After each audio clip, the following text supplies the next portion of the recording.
And thanks for logging on to the daily DVAR halacha. And here's a brand new halacha for you, now done by the Loom app. Hope you're all seeing this very, very well.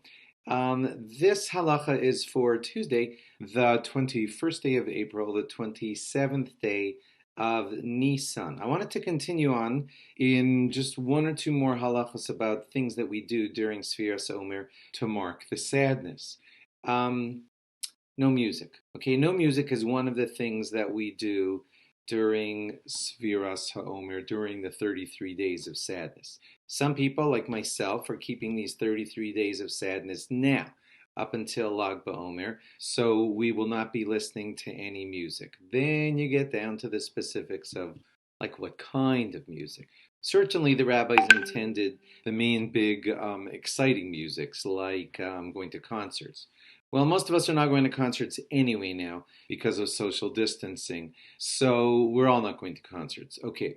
But the question is, what about just putting on very, very lively music in your house for you to jump around and dance to? So that is entertaining you.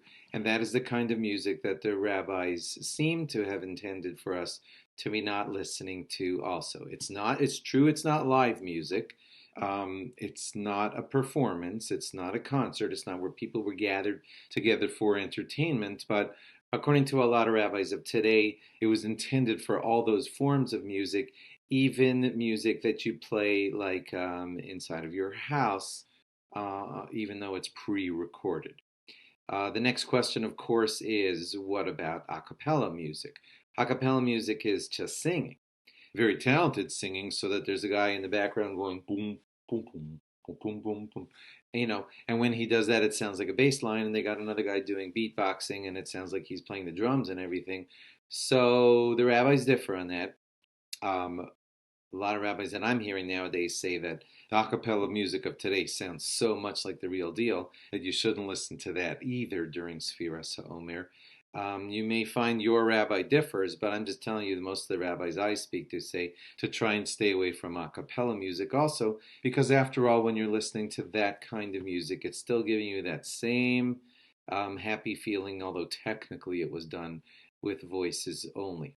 Then, of course, you get to the question of, well, I'm driving, and when I drive without music on, I fall asleep, and that's dangerous. So I need it, quote unquote, for my safety. So I'm going to recommend that you try not to do that. You can put on news stations, and they'll talk to you, or a shiur, of course, which is a fantastic option, and it'll teach you stuff. You can have interesting ones, that tell you, I don't know, stories or whatever. If you need something light, that's what we would like to recommend. Those of you exercising, we would like to try to say to try not, if you can manage it, to try not to exercise with your music in your headphones either, if you can manage it. See, the general idea should be that 24,000 students of Rebbe Akiva died. I want to show my sadness in some way for that.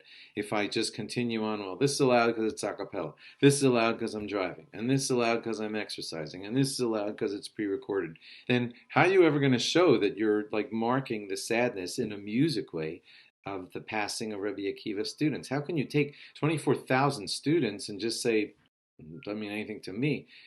Those were great, great, great Talmidei Chachamim, great, great scholars, so it has to mean something to you. So we recommend you try and refrain from all music if you can. Thanks for logging on during the 33 days, of the sadness of Sfiras Omer.